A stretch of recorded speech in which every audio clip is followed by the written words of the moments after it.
Assalamualaikum warahmatullahi wabarakatuh.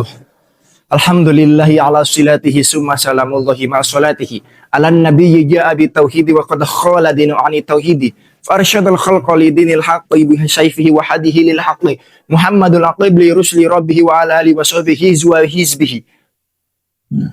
Rekan-rekanku sekalian, di dalam diskursus tasawuf banyak sekali kesalahan fatal umat manusia, khususnya yang beragama Islam, yang menganggap bahwasanya dekat dengan Allah itu ditentukan dengan ruang ranah, ruang dan waktu yang disebut dengan jarak.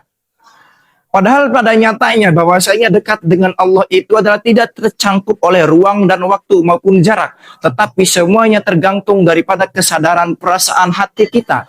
Di saat kita sadar bahwasanya Allah itu hadir, di situ adalah Allah sedang hadir untuk kita. Sebagaimana tercantum dalam kitab Miftahus Sudur karya Syekh Ahmad Sohibullah Fatajul Arifin di pasal kelima. Wa amma qawlu syahil al-arifu billah radhiyallahu anhu ba'da dalik.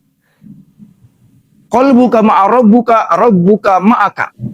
Hatimu bersama dengan Allah, dengan Tuhanmu, maka Tuhanmu bersama denganmu. Di situ bisa kita simpulkan bahwasanya ketika hati kita ingat kepada Allah, yakin pasti bahwasanya Allah sedang membersamai kita. Kata bersama di sini bukan berarti bersama dengan istilah bergandengan tangan sebagaimana halnya pasangan. Tetapi kata bersama di sini ibarat kata melebur, terpatri di dalam hati. Allah Subhanahu wa taala hadir di dalam hati di mana sesuatu atau seseorang tersebut mengingatnya. Hal tersebut juga di dalam hadis qudsi dinyatakan bahwasanya dalam kitab Fadhailus Syuhur dikatakan anna inda dhanni abdi bi wa ana ma'ahu idza dzakarani. Aku sebagaimana prasangka hambaku kepadaku. Wa ana ma'ahu idza dzakarani, kata Allah, dan aku bersama dengan orang-orang yang dimana ketika mereka mengingatku. Jadi tolak ukur dekat dengan Allah itu bukanlah dengan yang namanya jarak, atau bukan dengan ditempuh dengan perjalanan kaki, tetapi ditempuh dengan perjalanan hati, di mana hati kita mengingat kepada Allah Subhanahu wa taala. Dan yang menjadi pertanyaan di sini adalah kata ingat yang dimaksud kepada Allah itu apanya yang diingat, saudara-saudara? Silakan dijawab dalam hati masing-masing. Ketika kalian mengingat Allah, apanya yang diingat? Yang diingat di dalam zat Allah Subhanahu wa taala tiada lain dan tiada bukan fa innal ismi la yufarriquni, karena namaku tidak terpisah dari zatku, kata Allah. Yang diingat itu adalah asma Allah, ismul a'zam, yaitu lafaz Allahnya, namanya, bukan ciptaannya. Kalau kita mengingat ciptaannya dengan skala yang menjadi tolak ukur kita mengagungkan Allah, itu bukan zikrullah, tapi itu adalah tafakkur. Kita merenungi seberapa besar ciptaannya Allah, maha karyanya Allah, sehingga membuat kita merasa takut kepada Allah. Itu adalah tafakkur. Sedangkan zikrullah adalah kita semata-mata hanya mengingat ismul a'zam, yaitu lafaz Allahu, alif lam lam ha. Dari mana kita mendapatkan hal tersebut? Tentu dan pastinya dari guru mursyid. Dari guru mursyid yang membimbing ruhaniyah kita, yang memberikan baiat talqin kepada murid-muridnya sebagaimana Kanjeng Nabi dahulu mentalkin para sahabat secara sendiri dan secara berjamaah. Buka kitab Miftahus Sudur. Rekan-rekan bisa melihat di sana. Atau buka juga di dalam kitab-kitab tasawuf lainnya. Di dalam kitab Tanwirul Qulub, hukum mempelajari ilmu tasawuf itu adalah wajibul ain. Yaitu setiap yang punya kepala itu wajib mempelajari ilmu tasawuf. Karya Syekh Muhammad Amin Al-Qurdi. Dan pastinya ketika kita mempelajari ilmu tasawuf harus dibarengi dengan gurunya. Boleh apa tidak ketika tidak dibarengi dengan guru? Boleh. Tetapi ketahuilah, sesuatu yang dipelajari tanpa dibarengi dengan seorang guru, maka gurunya adalah syaitan. Hal serupa juga dikatakan dalam kitab Kifayatul Azkiyah karya Syekh Muhammad Syatlo Ad-Dimyati.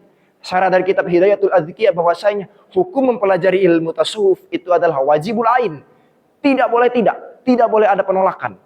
Wajib setiap Islam yang punya kepala itu mempelajari ilmu tasawuf. Karena pada dasarnya Kanjeng Nabi Muhammad SAW itu adalah orang yang tasawuf, yang hidup dengan nuansa sufi. Seperti tercantum dalam buku karya Syekh Ibnu Jabir Ar-Rumi menceritakan bahwa Kanjeng Nabi itu adalah seorang sufi karena dia menerapkan hidup-hidup yang diterapkan oleh para ahli sufi pada saat sekarang. Yaitu contohnya seperti apa? Yaitu hidup seperti orang yang zuhud. Zuhud itu adalah memiliki dunia tetapi tidak dimasukkan di dalam hati. Maka ketahuilah rekan-rekanku sekalian bahwa saya mempelajari ilmu Islam, agama Islam secara keseluruhan tidak cukup pada ruang ranah lingkup rukun iman, rukun Islam. Tetapi ada rukunnya satu lagi, yaitu rukun ihsan. Rukun Islam seperti halnya sholat, puasa, zakat, haji, dan lain-lain itu diamalkan dengan ilmu syariat, ilmu fikih, ilmu dohiriyah. Rukun iman, yaitu iman pada Allah dan iman kita kepada Rasul, pada malaikat dan selainnya, itu adalah ruang lingkup ilmu tauhid. Yang ketiga, teologi agama, yaitu rukun ihsan. Diamalkan dengan ilmu apa rukun tersebut? Anta budallaha ka'annaka tarahu fa illam yakun tarahu fa innahu yarak. Hendaklah engkau beribadah kepada Allah seolah-olah engkau menyaksikan Allah, atau disebut dengan bermusyahadah. Fa illam yakun tarahu fa innahu yarak.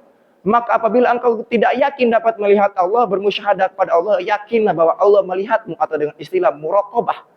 Dengan cara apa Anda menaiki makom derajat seperti demikian kalau tidak dengan ilmu tasawuf yang diraih atas bimbingan guru mursyid? Cukup sekian yang bisa saya sampaikan. Wabillahi taufiq wal hidayah. Wassalamualaikum warahmatullahi wabarakatuh. Terakhir, barangkali menanyakan saya menggunakan tokat. Dalil landasannya itu hablul aso alamatul mu'minin wa sunnatul anbiya. Dalam kitab Faidul Qadir dan juga kitab Mukhtarul Hadis. Kanjeng Nabi dulu juga menggunakan tongkat. Maka siapa yang mengatakan menggunakan tongkat adalah tradisi kuno, maka Anda tidak mengikuti ajaran Kanjeng Nabi Muhammad SAW. Sekian.